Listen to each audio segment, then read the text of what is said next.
So this super high-class lady with great posture and manners is actually this country's top brawler, who's way too happy to punch some scumbags.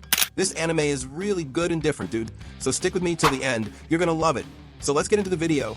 The lady asks the prince to repeat himself, and the jerk tells Scarlet Elvendimian that he's calling off their engagement. He announces to the whole ballroom that he'll marry Theronetsa Hopkins from the Hopkins baronial family. Everyone applauds and agrees like puppets. Theronetsa says she'll be very happy by the prince's side and will nurture the great love they share. The prince says that's beautiful, unlike the woman in front of him, who has an expressionless face, the one he's been playing fiancé with for 17 years. He even says Scarlet is a stupid and boring woman, that he couldn't take it anymore. Scarlet, all polite, says their marriage was arranged between her Vandimian family and the prince's royal family. So this little jerk can't just call off the engagement like that, since the marriage was decided before they were even born. Kyle von Paristan says he can because Scarlet committed crimes, like mistreating Theronetsa at the academy because Kyle paid more attention to her. Thing is, Scarlet had never seen that girl until today. He and the skank next to him are just framing Scarlet to ruin her life, and the brainless fools believe it. Kyle says Scarlet is a prejudiced elitist who mistreated Theronetsa for being in the common course and not the special one like her. The scoundrels say whatever nonsense they want, and Scarlet accepts the end of the marriage and agrees to be the villain of the story. So no need to hold back anymore. Scarlet asks Prince Kyle for one last request. He asks if she wants money or jewels, but then Scarlet walks towards him and clenches her fist. She wants to smash her hand right into that skank Theronetsa's face and goes for the punch. With that said, Scarlet narrates her story leading up to this tense moment. As a kid, she always liked hitting others.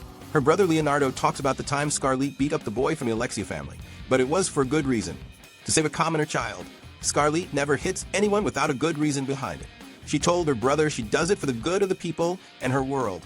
When Leonardo arrived at the crime scene, little Scarlet was stained with the rich kid's blood and laughing like it was something amazing. Scarlet pretends she doesn't like it, and Leonardo says she needs to stop the violence and behave like a proper lady.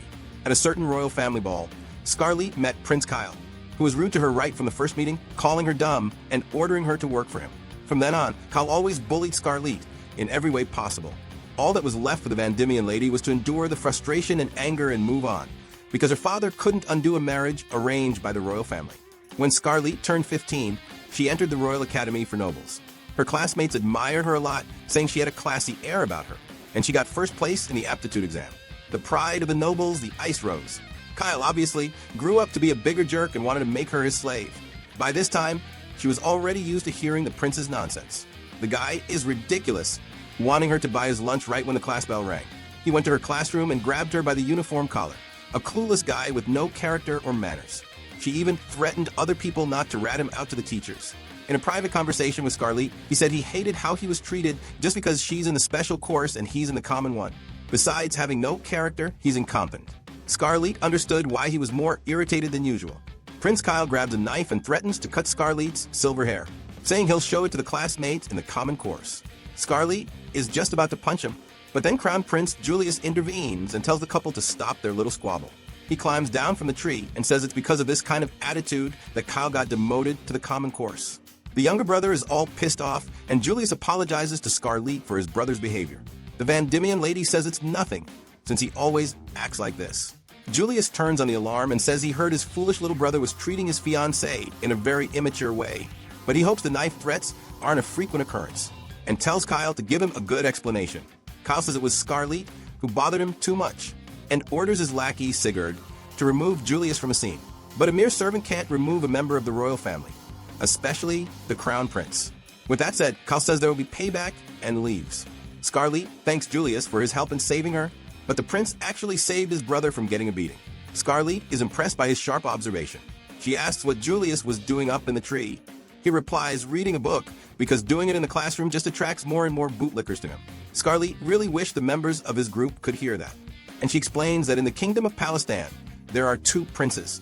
Julius, the eldest son of the queen, who doesn't tolerate injustice, which made the corrupt nobles want to crown the jerk Kyle. Thanks to that, there are always conflicts between the two factions. Julius says he wouldn't mind spending more time in the classroom, since he found something much more interesting than a book, but Scarlet doesn't like that look in his eyes.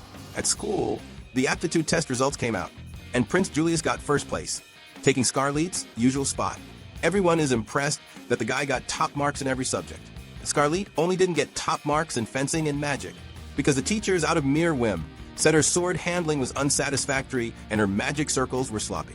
She's annoyed that Julius got first place.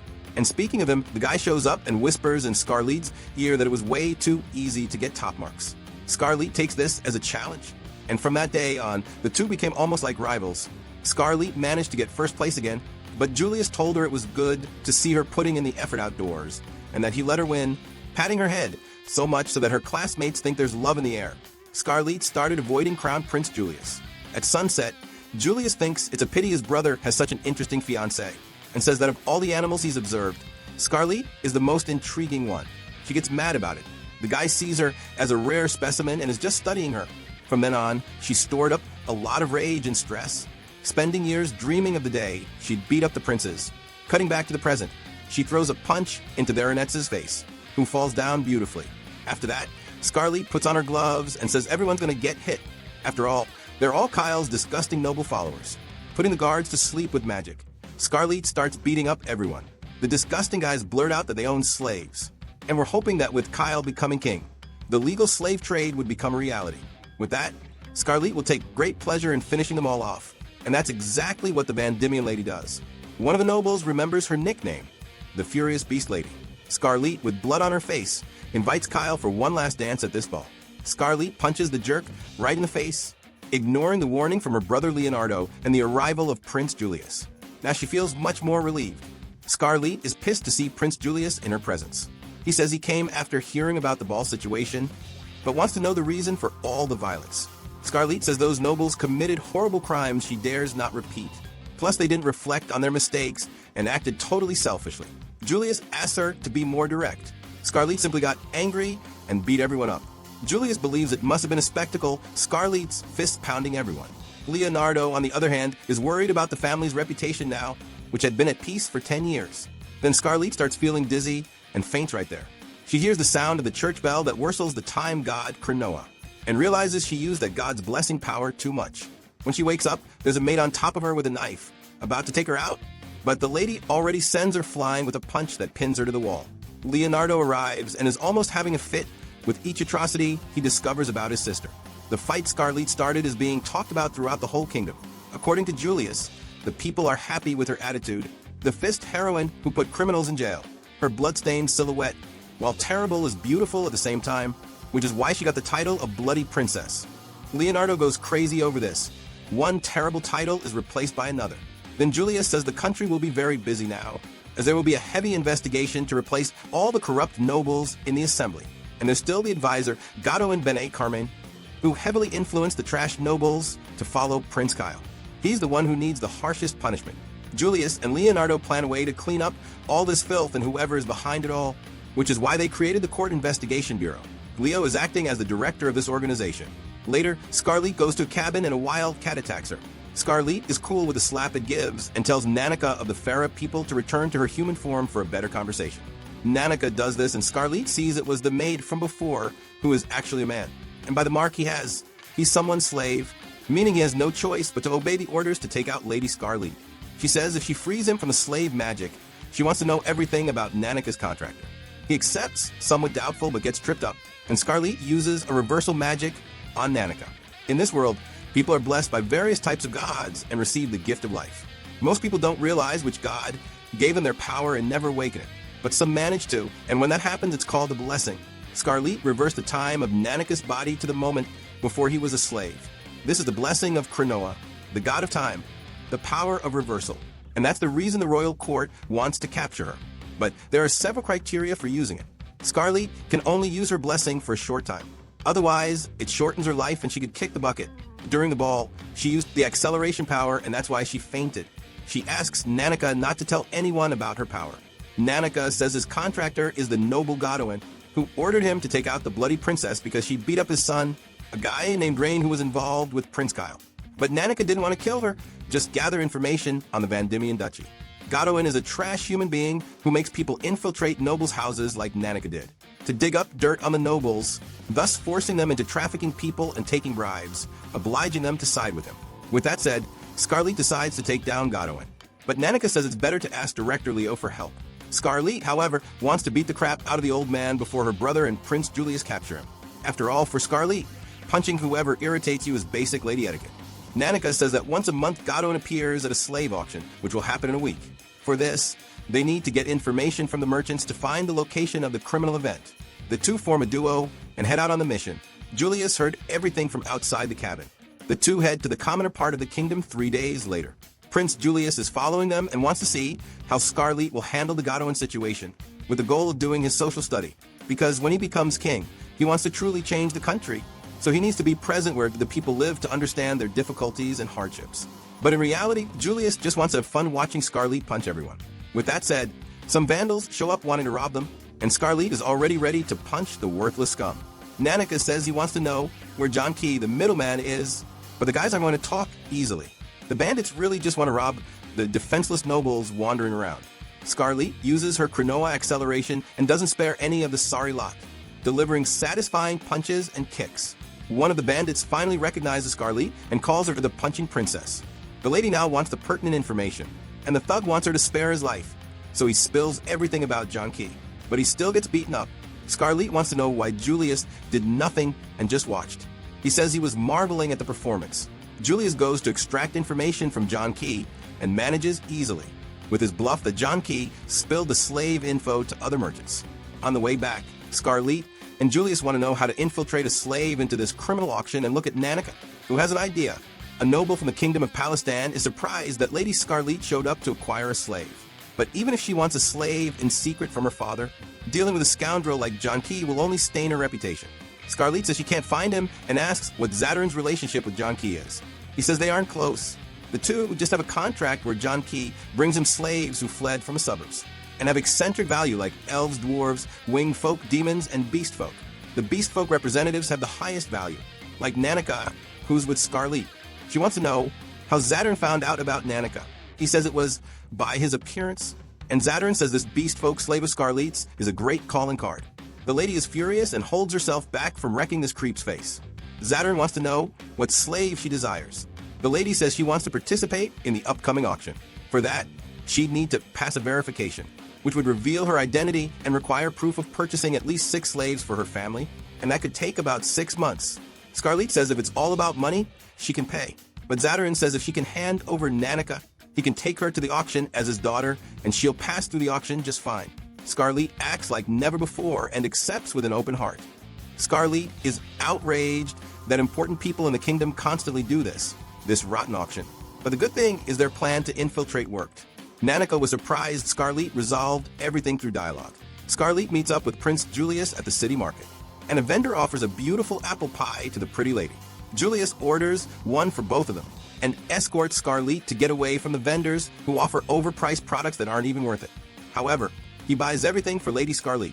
She asks if he has anything better to do here. He says he has nothing. Scarlet punches the wall, wishing it was the prince's face. Then, to calm her, Julius gives her the apple pie, which is way too tasty. The two sit on a small bench, and Julius says he really likes relaxing among the people. Scarlet says she only came here to buy lunch for the second prince. Julius has always admired Scarlet since she was little. He always found everything in this world boring, but with Scarlet, it's different. She always entertains him. The guy is very forward and gives her cheek a kiss. Julius says his feelings are very different from the common romances out there. Scarlet is very precious to the prince, more than anything in this world. At sunset, Scarlet lies down in her room at an inn and thinks. Julius might have done that just to provoke her and play with her feelings. The next day, Scarlet meets with Zadarin for the slave auction and promises to hand over Nanika. He might even accept, but first wants to confirm if he really is part of the beast folk. All as a precaution, because sometimes people sell folks who are just pretending to be beast folk. Nanika transforms and shows he's the real deal. So Zadarin says he'll be the featured product of the auction. Just then, a guard named Donovan, who's a beast man, shows up. He must be a lycanthrope, and Nanika doesn't like the crazy look in his eyes. He puts a collar on him to take him away and almost whips Nanika, but Scarlet stops him and says she'll be the one to train this wolf boy. The guy has the nerve to call Scarlet a lady of the night, to put it nicely. Zadarin says this beast man used to be a Class A adventurer, so it's best not to mess with him. But to Scarlet, that's nothing. She's way stronger and punches the guy, sending him flying. Then she heals Nanika's wounds and swears she'll come back for him. Zadarin is now scared shitless and will do everything right for Lady Scarlet. Her brother Leonardo arrives, angry, and wants to hear all the crazy stuff she did. The auction will happen in 2 days at night, and Leonardo needs to prepare everything on time. Write the plan, gather the soldiers, etc. Leonardo asks Scarlett to return home, but the brawler doesn't want to. Since the day she broke off her engagement, a lot of things have happened. That's why she doesn't care about anything anymore and can't hold back from hitting those who deserve it. Plus, she's met many children in horrible situations having to beg for food. Since she was very young, she thought it made no sense for good people to suffer so much while rotten people get away with it. That's why she wants to beat up the filthy nobles to take out her anger. No one is better suited for this than her, a duke's daughter, who can do it and get away with it. Leonardo is worried about the family's reputation if Scarlett keeps beating up the kingdom's nobles. Leonardo says there are suspicions that Godwin is also involved with Vanquish, an empire that's been in a cycle of conflict with Palestine for 300 years. They're mostly a military nation specialized in dragon riding. However, since the latest ceasefire, the two countries have been trying to build a friendly relationship. Leonardo reveals that the individual link to Godwin might be from the aerial assault troops, the Crimson Celestial Dragon Order. Speaking of the rat, Godwin is pissed that Scarlett is messing up his plans and asks a soldier from Vanquish to eliminate her. He leaves on his dragon, and the skank who was with the second prince shows Godwin a firearm given to her by Palmia. He's never seen this type of item before, and the hag demonstrates its firepower. She tells Godwin to use it against anyone who gets in their way. Scarlett arrives at the auction and Zadarin gives her a mask to enter the venue. Julius tells Leo that if the Crimson Dragonite Order of Vanquish is involved, it's actually better that Scarlett got in.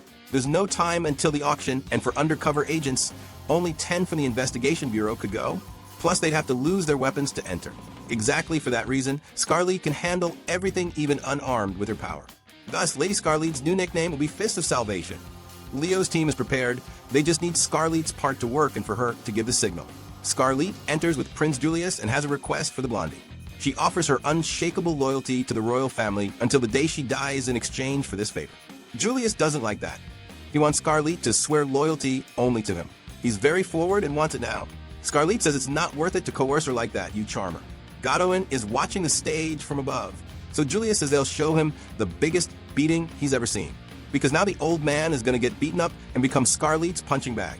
Underground, an elf mother is taken out as a product, and there's nothing the imprisoned slaves can do. Nanika tries to calm the child and says everything will be okay. Scarlett runs into some rotten scoundrels on the way and wants to have fun with them before the main course. Without any mercy, Scarlett beats up everyone there to the sound of a classical Beethoven symphony. She kicks and punches all over the place and ends up finding Godwin. His son already freaks out at Lady Scarlett's presence. He tries to summon his lightning magic to attack Scarlett, but Prince Julius uses his ring that nullifies magic to stop it. Godwin realizes right away that if he can use that royal artifact, it can only mean the prince himself is there. The most beautiful blondie terrifies everyone. The rotten nobles refuse to believe it's Prince Julius, and so they call for the beast man Donovan, whom Scarlett defeated earlier. But the guard Sigurd cuts the beast's arm off before he can do anything. Scarlett, with a smile on her face, sends all the criminals flying, causing the biggest chaos at the auction. Leo went to check on the mission and was horrified by the blood on his sister and all the unconscious people. Scarlett says she still needs to go after Godwin, and Julius has to call the castle guards. Julius gives the signal and the team prepares. Leo uses clairvoyance magic and finds out where Godwin and his son are. They are fleeing towards a staircase leading to the roof. And a vanquished knight is there. Scarlett takes off her shoes and uses her time magic, rushing off to smash Godwin. With her superhuman speed, she's capable of that.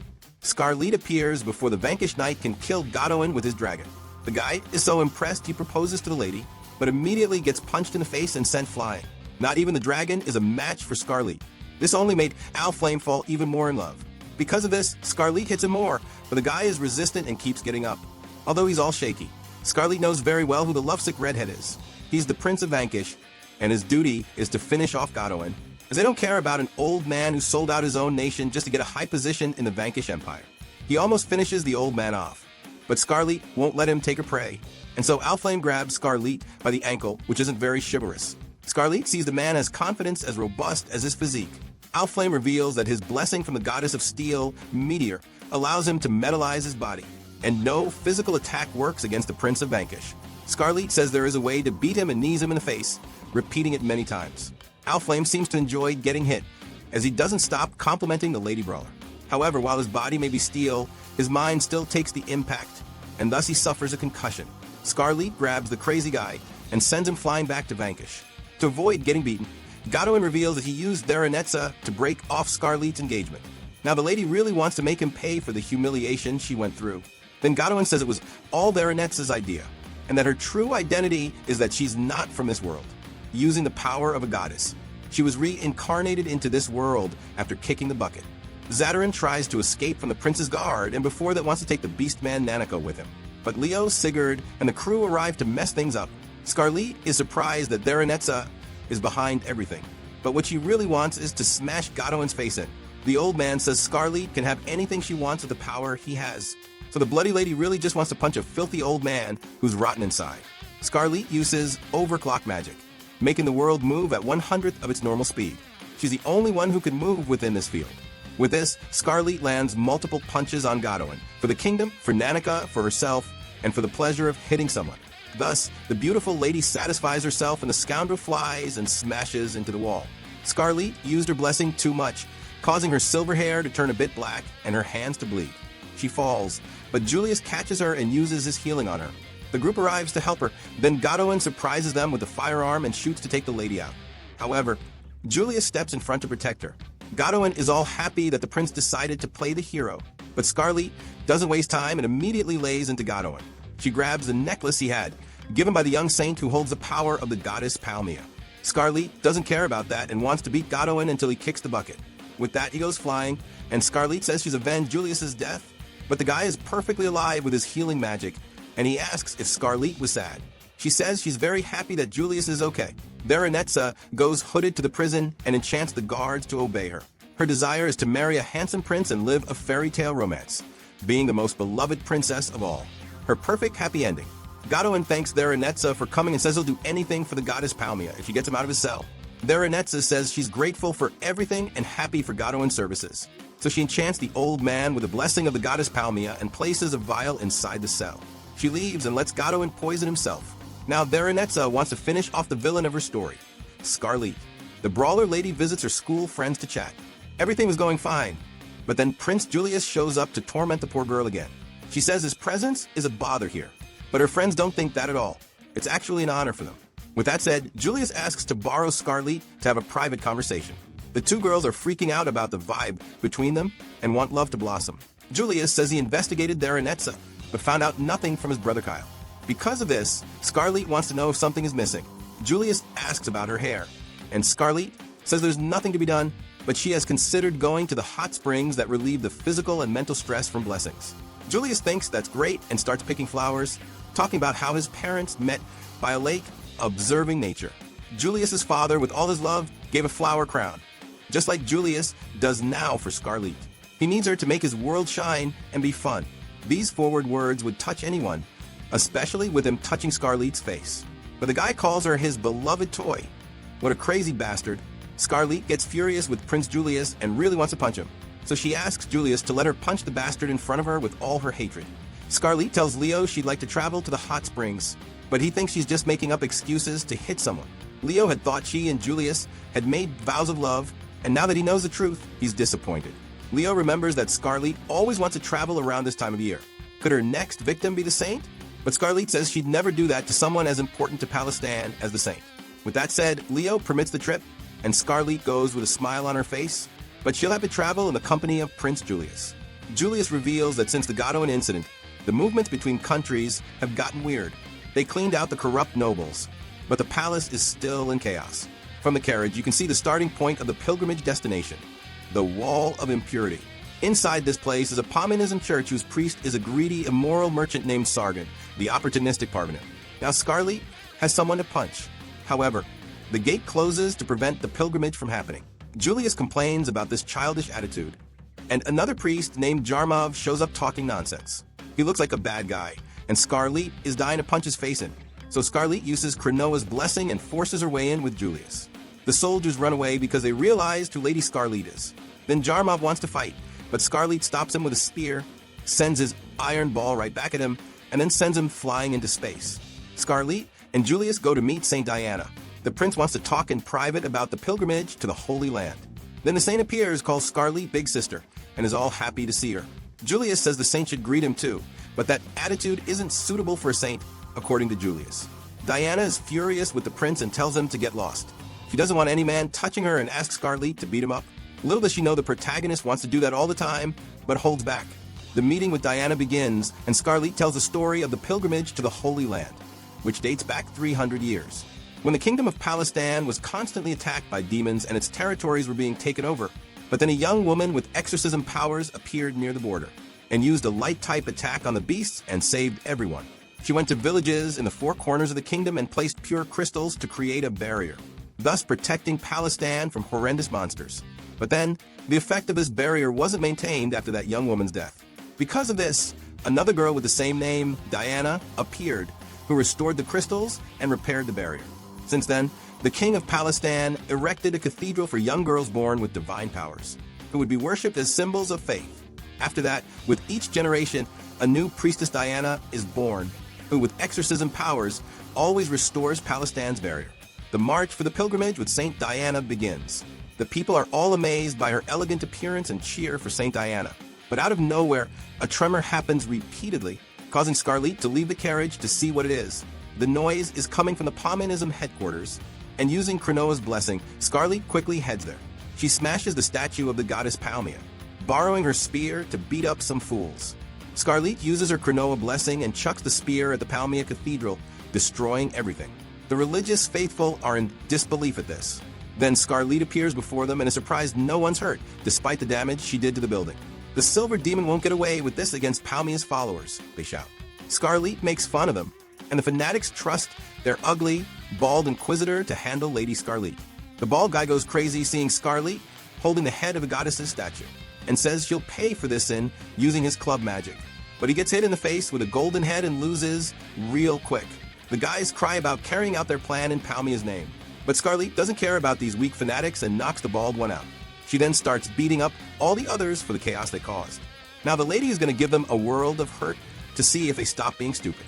Scarlett took care of the religious fanatics and heads outside, leaving the guys' prison to the royal guard. In the city, the royal palace healers have arrived to treat the civilians' injuries. Saint Diana is happy and calls for Scarlett, when suddenly the platform she's on starts to crack and collapses. The priestess almost gets seriously hurt on the ground, but a handsome knight arrives to her rescue. Scarlett's older brother, Leonardo Van Diemen. Diana falls in love at first sight with a noble and gentle man.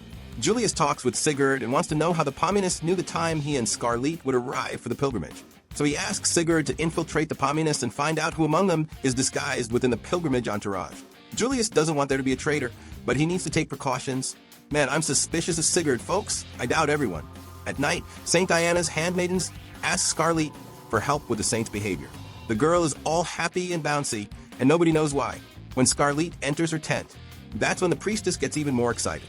Then Diana explains that every time she looks at Scarlett, she's reminded of her older brother Leo, and confesses she fell in love with him when he saved her.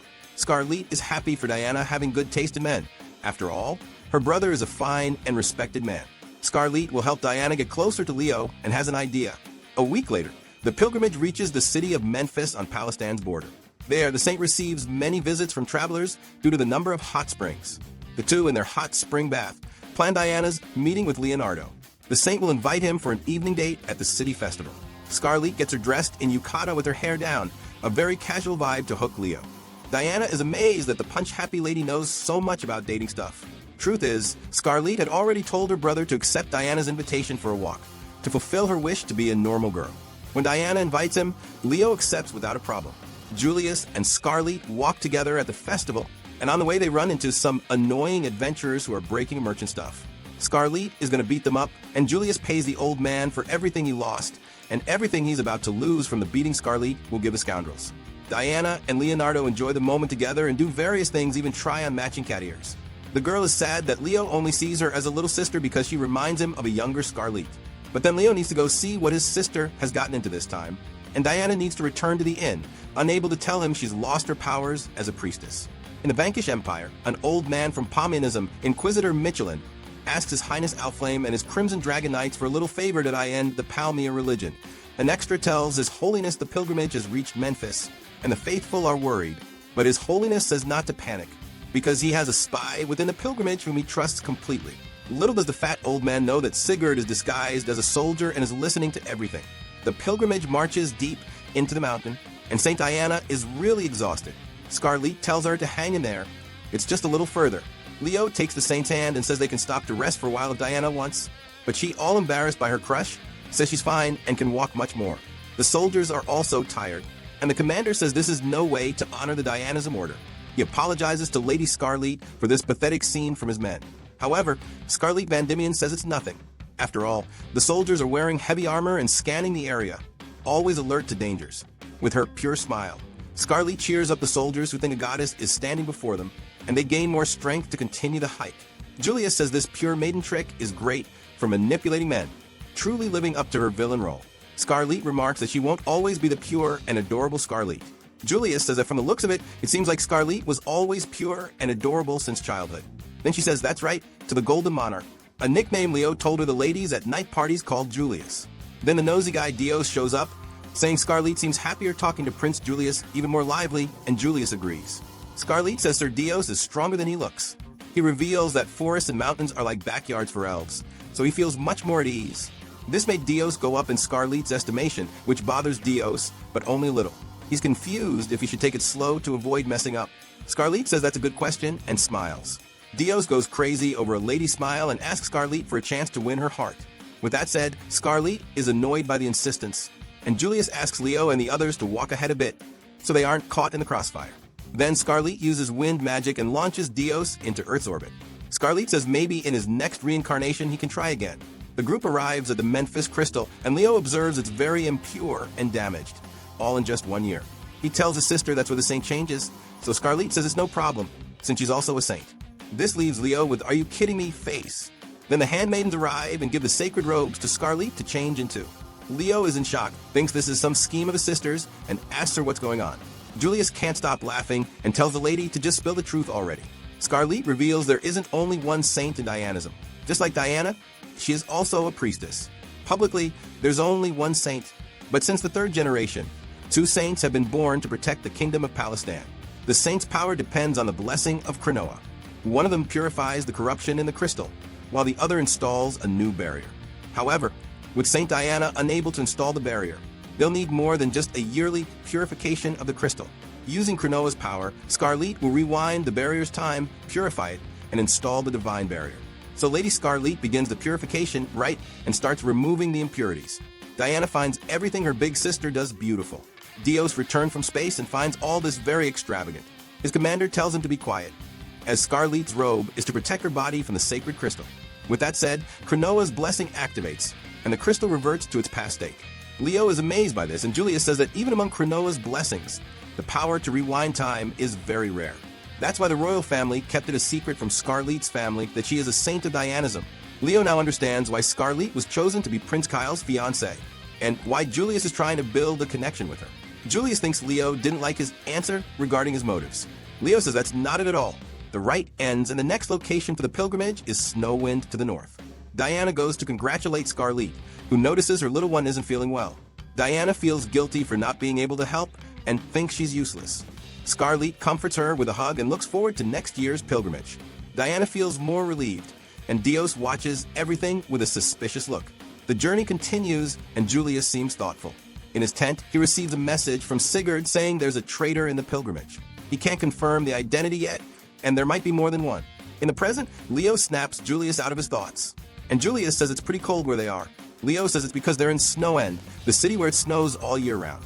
Scarlet doesn't handle the cold well, as it can affect her fists for punching filthy scumbags. Julius tells her to be patient until they reach the Lord's residence, as they'll have a special reception as usual. Arriving in Snowend, the city doesn't welcome the pilgrimage very well, and Julius wants to know why from Count Padrak. He says the prince is being deceived by the scum who pretends to be a saint. The commander doesn't like the way the old man talks to Saint Diana, but Padrak doesn't care and says he knows the pilgrimage just steals money from the cities it passes through, and he won't let that happen to him. Padrak won't give a single cent of his. The commander says no one would take anything not meant for the pilgrimage. Then Leo intervenes and comments that the money is given by the people to manage the kingdom. It doesn't belong to Count Padrak, and if he delays the pilgrimage for a trivial reason, he'll bring ruin to the kingdom. Padrak says that's not necessary, because there is a goddess who will save the kingdom of Palestine and guide them from now on. He shows them the new guardian angel of Palestine, the saint of the Paumanism religion, Veronetza Hopkins. The skank had been waiting for Scarlet, the great villain of the story, for a good while. The punch-happy lady says she hasn't seen her since Prince Kyle's ball. One of the extras is the son of a priest Scarlet wrecked at the ball. And Julius says even though he's a noble, he's easy to forget since he has no aura or presence. Scarlett says it looks like the baby is going to cry and can dry his tears with her fists. Veronezza says the clown show is over and uses her blessing to enchant her faithful cattle. She asks them to do anything for her. Julius tells everyone not to breathe in the pink mist. And Hopkins says this is the captivation blessing. So Scarlett figures out that's what the skank used to enchant Prince Kyle and make him break off the engagement at the ball. Even though he's dumb, that was too much even for him. Now it all makes sense. Hopkins wants to see the ugly look on Scarlett's face, asking if the lady liked Prince Kyle and wants her to suffer a lot.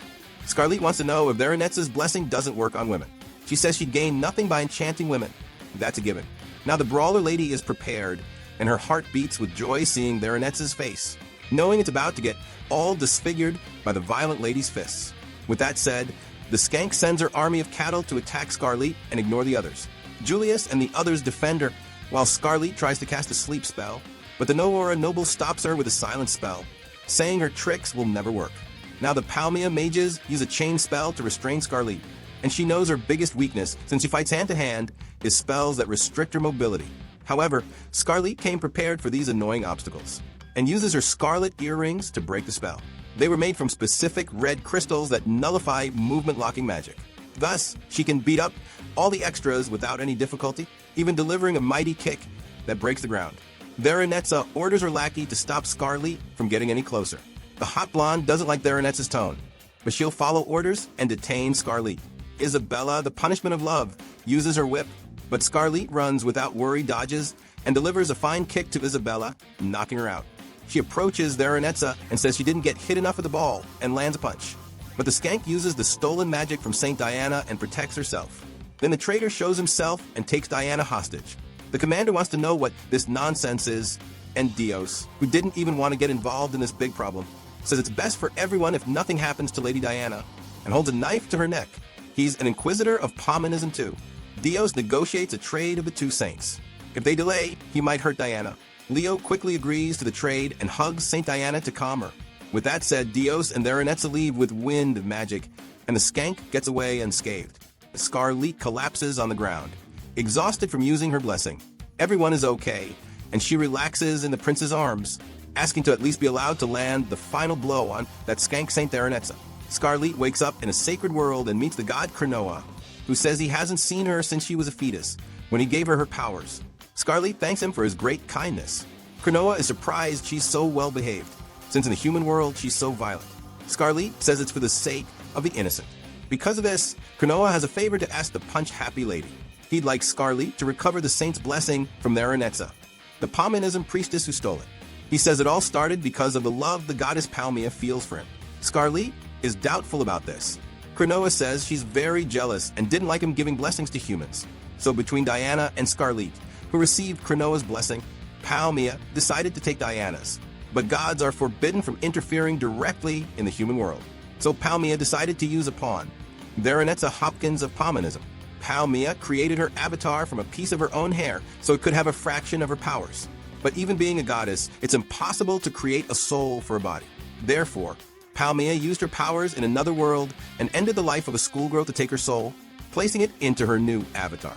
The soul she stole belonged to Theracia Himemia, and now that she's in Palestan, she's the personal agent of the goddess Palmia.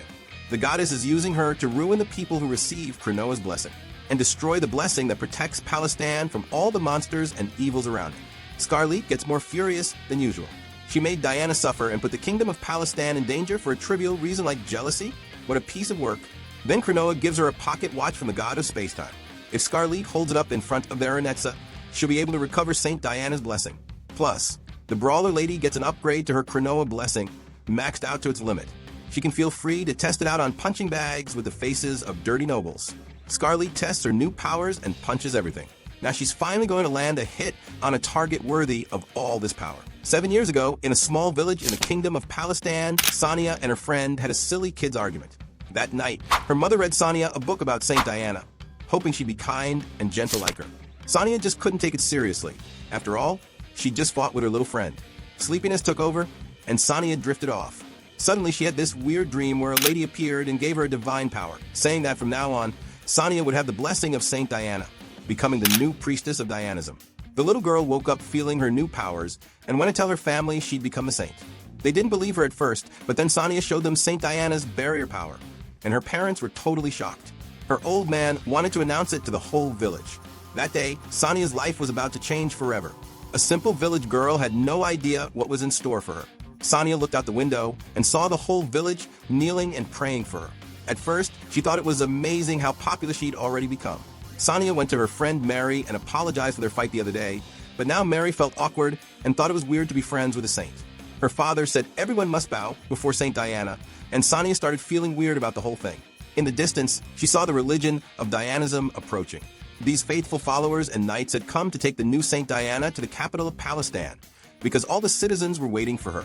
Sonia's father wished her a good journey, but not as his daughter, as Saint Diana, a perfect being placed on a pedestal. This left the girl confused and sad, treated differently by her own dad. Sonia regretted ever telling them she was a saint. The girl went with the Dianism lady in a carriage, and the lady said since the old saint had kicked the bucket, Sonia would now protect the kingdom as the new Diana.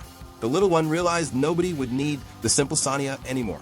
So she thought that by using these saint powers she got from the gods, she could do something more. With that, Sonia met her partner saint, Scarlet, and was immediately impressed by the grace of Lady Van Diemen. The two became really close fast. One day Sonia wanted to know why Scarlet was so perfect, since without saint powers, she herself was nobody. Little Scarlet, to comfort her, said that whenever Sonia smiles, it makes everyone's heart happy. And that's not because she's Saint Diana, but because she's herself. Only Sonia can do that. Sonia didn't like hearing that, because she's not happy with herself and always cares what others think. Plus, she's pretty jealous of her big sis. Sonia gets summoned by Julius and goes to see how Scarlet is. Julius has a major attitude, because he found out from investigating the Paumanism leaders that Sonia and Dios were leaking info to the Palmyra religion. That's how those guys knew everything about the pilgrimage. Sonia admits it and that it was her fault Scarlet's life was in danger. Was she going to get arrested? Julius can't just arrest a saint like that. The political situation in Palestine would get even worse. And if Scarlet found out Sonia was imprisoned, she'd be devastated. Julius won't do anything until the pilgrimage is over, but he wants to know Sonia's reason for betraying them. But suddenly, a blinding pillar of light hits everyone, and it's super strong. This was Theranetz's doing, who messed up the kingdom's protective crystal, saying it was just a light of love. What a piece of work. Nanicus watching everything. Now the crystal is totally wrecked. Two troublemakers arrive from their missions, Avelin and Barak, along with the paladins of the Holy Empire Eldrand. Theranetza thanks them for the help. Barak looks around for Old Man Michelin, who represents Vanquish, and Avelin wants to know if the troublemaker managed to get help from the country of Falconia. Looks like everything's going according to plan. Lots of countries are joining Paumanism. With that, Nanika tries to run off and report this, but gets discovered and taken out by Theranetza, who remembers he's a partner of Scarlet. Leo informs Julius that the crystal is toast, which is why a bunch of monsters are heading for Snow End right now. Julius wants to know how long until the creatures arrive. Leo says less than an hour and there are a few hundred of them. Julius is suspicious. Monsters don't usually team up in such big groups. Something's fishy here. Leo says the city soldiers won't last much longer. So Julius gathers his Holy Order troops and orders them to evacuate the citizens, taking them to the central square and then out of the city. Right after, Sigurd shows up and says Falconia and the Holy Empire of Eldrand have declared war on Palestine, and armed troops are on their way. Julius is speechless at the challenges the gods are throwing at him. He orders Leo that after the troops evacuate Snow End citizens, everyone needs to fall back, and, along with the saint, return to the cathedral in the capital. Julius will head back first and ask Sigurd to go with him. Sonia notices something weird happened with that light and regrets everything she did, and that her big sis is in that state. She can't make anyone smile and says her heart is too rotten to make anyone happy. Suddenly, the traitor Dios shows up and knocked out all the guards. Sonia says she won't give any more info to Paumanism, but she can't forget why she did all this in the first place. One day, the Dianism faithful gave up on Sonia and decided to look for a replacement. In a moment of anger and frustration, Sonia is surprised by a rookie knight who just joined the Holy Order. His name is Dios. The knight said she could get the blessing's power back. Since the powers come from the gods, a human can't normally get it back. But he had something amazing, an item with the saint's power. All Diana had to do was take the goddess Palmia's power. This confirmed Dios is a Paumanism spy, and that thing in his hand was a saint's crystal containing Saint Diana's power.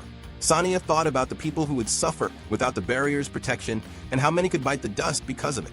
Dios only gave one condition, that Sonia pass on information about the Dianism religion for a year. Above all, Sonia wanted her worth back by recovering her power, and she wanted Dios to promise no one would suffer from the info she leaked. Sonia was pretty dumb and naive here, wasn't she? Such a gullible girl.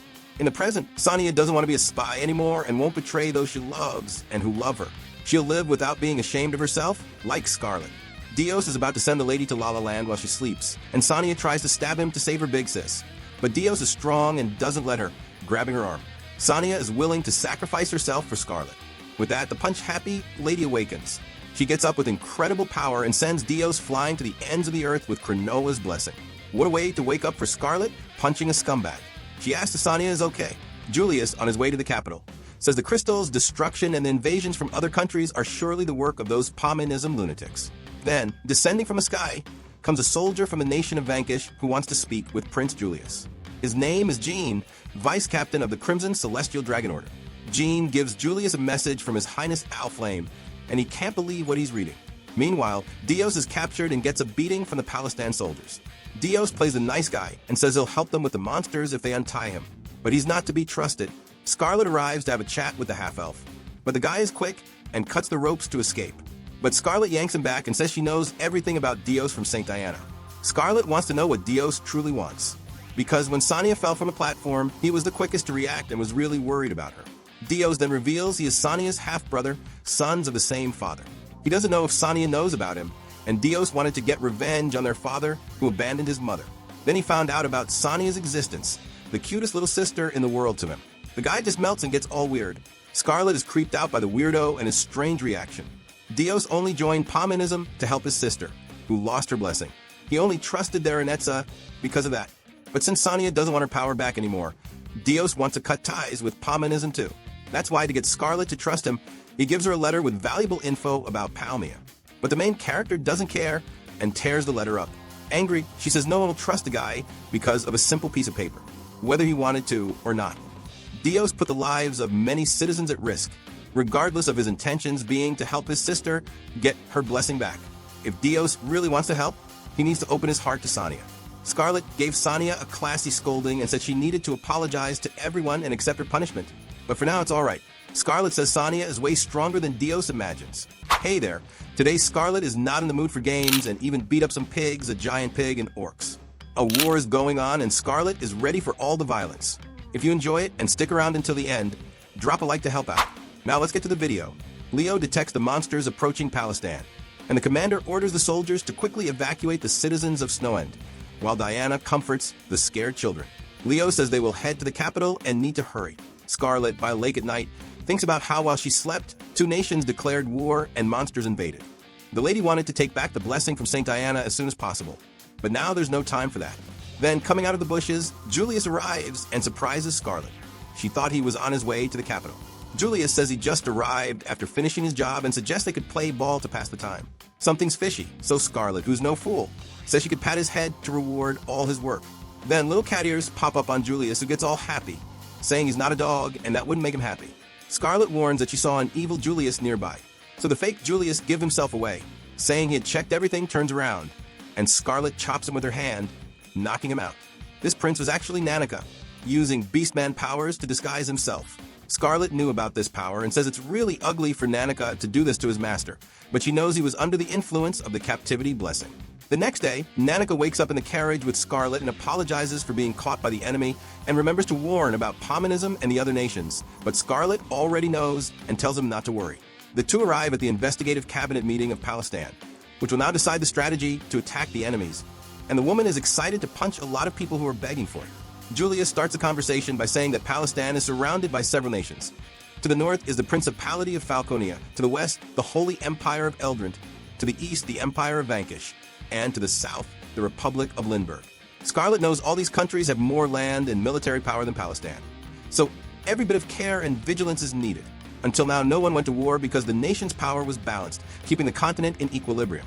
However, when the Northern Holy Crystal was destroyed by Darenetza, Falconia and Eldrant declared war on Palistan, and monsters from all lands began invading the kingdom through a gap in the barrier, and their numbers could be over 50,000.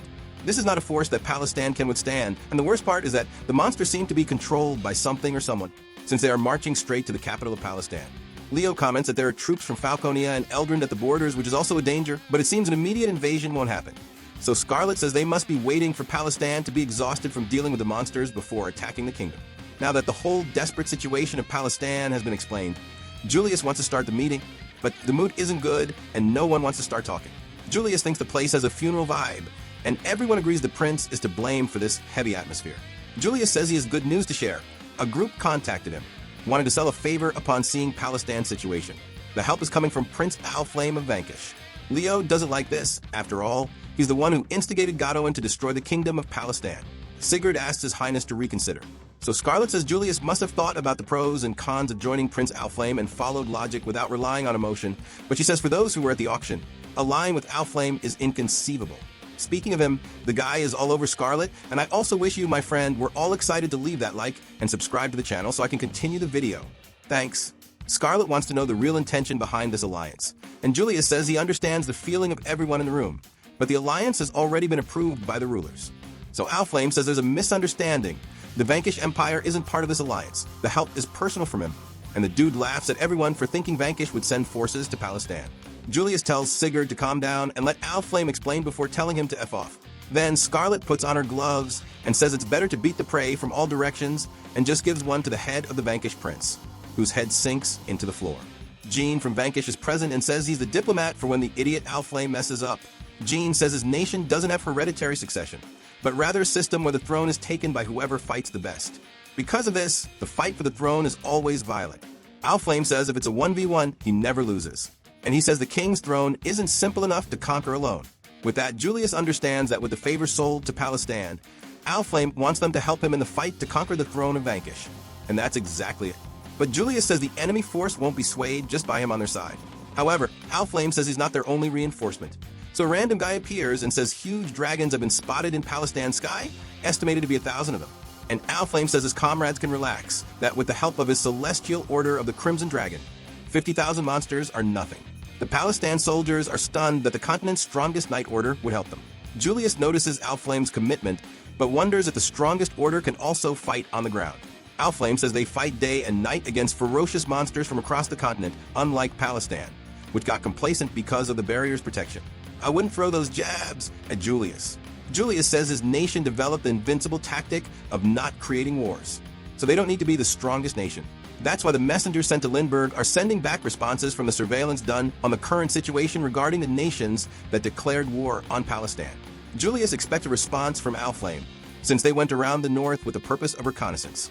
And the one who talked about this area reconnaissance was Jean, leaving Alflame surprised. He says His Highness the Imbecile was optimistic about the alliance, but it's not easy, so Jean gave the information beforehand. Alflame gets excited and says that makes sense. Scarlet says this is next level stupidity. Alflame tells everyone that the Crimson Knights found Falconian troops in the northern forest, but they were lightly equipped and seemed to be composed of elves and beastmen. They looked more like reconnaissance troops. For a nation that wants to wage war now, the work is pretty sloppy. And that's all, folks. Julius says Falconia wasn't concerned with expanding its territory. Probably someone from the outside influenced their minds. If that's the case, negotiations will be easy. If Falconia withdraws from the war, everything changes and Eldrin will have to reconsider its plan. So while the battle against the monsters happens, there will be an attempt to negotiate a ceasefire with Falconia. Julius says the problem will be who to assign for the negotiations. Then he gets the idea to send Dios, who is good at infiltrating enemy armies. Julius, sharp as always. Nanika also wants to go, as there might be Beastman friends among them. It's not in his people's nature to want war. Nanika doesn't want anyone to get hurt. Julius declares the meeting over and tells everyone to prepare for their duties. Scarlet leaves the castle all dressed up and sees Nanika and Dios arguing about how they'll get into the Falconia kingdom. They can't agree on the route. Scarlet asks Sigurd how long they've been like this, and Sigurd says since the meeting ended. They're just two kids who don't understand the kingdom's fate depends on them too. Scarlet wants to know if everyone here is going to the battlefield. Sigurd says yes, and that tomorrow they'll meet up with the kingdom's troops that left earlier to prepare for Eldrin's invasion. Scarlet says that when the invasion starts, a lot of blood will be shed in Palastan. Hearing this, Sigurd draws his sword with his soldiers and says he doesn't know what words could comfort the lady, but he swears they knights will protect the kingdom of Palastan at any cost. Scarlet flashes a smile at these words and promises she will also protect this nation with her fists. Sigurd isn't sure he heard that last part right, and Scarlet goes off to hunt monsters. She flies on her Dragon Rex and greets her brother and Julius. Upon landing, the vanquished soldiers ask her to identify herself. Scarlet introduces herself and demands a meeting with His Majesty Alflame. The randoms recognize her as the Hellfire Bride, and Scarlet is about to get pissed, because Alflame shows up calling her love and dear, and even spread the lie that Rex was a gift from him. Scarlet orders her pet to burn Owlflame. But it's no use. Everyone just thinks Lady Scarlet has nerves of steel and knows what she wants. So they burst out laughing. Scarlet doesn't know if she can handle this bunch of idiots. Owlflame says the clowning is over and it's time for battle. He knows Scarlet came here hungry for a fight. So everyone mounts their dragons and Owlflame says the pummeling lady should feel free to commit all the violence she wants. She's aware of that. The quota is 100 monsters each, and things literally heat up as the dragons attack. Scarlet descends and goes to hurt some weird monsters just a little bit. She starts with a spinning kick, hitting all of them and breaks their clubs, pins one to a tree, and says that even as monsters, anyone entering human territory should learn the basics of dance etiquette. So to humiliate them further, Scarlet delivers an elegant dance-like beatdown, so they can be more cultured. You should never offer a closed fist to a maiden, it must be an open hand. Having said that, Scarlet spins one of them around like a lovely flower while hitting the others. She didn't have time to finish the dance, so Scarlet wasn't fully satisfied. Owlflame arrives and says that when people see a monster for the first time, they tremble in fear. But to Scarlet, their appearance might be horrible. But in terms of inner rot, the corrupt, slave-owning nobles of Palestan were much worse. Owlflame is amused by his Hellfire Bride. She almost hits the vanquished prince. But then soldiers from the Crimson Dragon Order arrive desperate, reporting to His Highness that a giant boar appeared and they're sure it's the boss. Their friend MIT was captured and they beg Owlflame for help. Scarlet heads over there to get her fill of pork. Arriving, she finds a really ugly big pig with a crown. She thanks it for being born with the sole purpose of getting beaten up by the pummeling lady. The Pig King finds it funny that a human, who's just monster food, talks like that. Scarlet is impressed it speaks human language. She thought pigs only went oink oink. The Pig King says he was reborn thanks to the Pomanism priestess and is now a being superior to an orc. He is the ORC god. Scarlet confirms that this was definitely the work of that pink-haired bitch. The Orc King says humans are on the same level as insects, and dragons who surrender to humans should be treated the same way. He shows them the captured MIT and says he's not a hostage, just as food for later. He says what orcs love to eat most are children and women. They love to bite them while they cry and beg for mercy. The Pig King wants to taste Scarlet right away, but she just hits him in the face with the back of her fist and rips his head off, saying her favorite food is tender pork that's worth beating up. But Lady Van Diemen knows the Orc King isn't defeated yet, so he reveals his head inside his belly. He didn't die today. The orc can move its head anywhere on its body, so Scarlet runs and unleashes a barrage of punches on him. The Orc King says it's useless and wants to throw his acidic pig grease at her, but Rex twists the monster's head, and his deadly grease falls on his own soldiers. With that, the Orc King's skin starts acting strange. Scarlet is happy her close-range punches finally took effect. While she was stalling for time, she twisted her hips to deliver gradual, rapid punches like a piston. She cooks the Pig King from the inside out. Owlflame soldiers are happy with their boss lady. Then, a wind spirit used by Dios tries to communicate with Scarlet, saying a problem has arisen in Falconia and negotiations might not be possible. My dude, Scarlet proves herself once again a genius in battle, and the alliance with Owlflame is working out great. If you enjoyed it and made it this far, leave your like and hit the bell so you don't miss anything. Subscribe and share the video with a friend who wants to see a different anime with a female protagonist to be proud of. Thanks for the constant support, and peace out.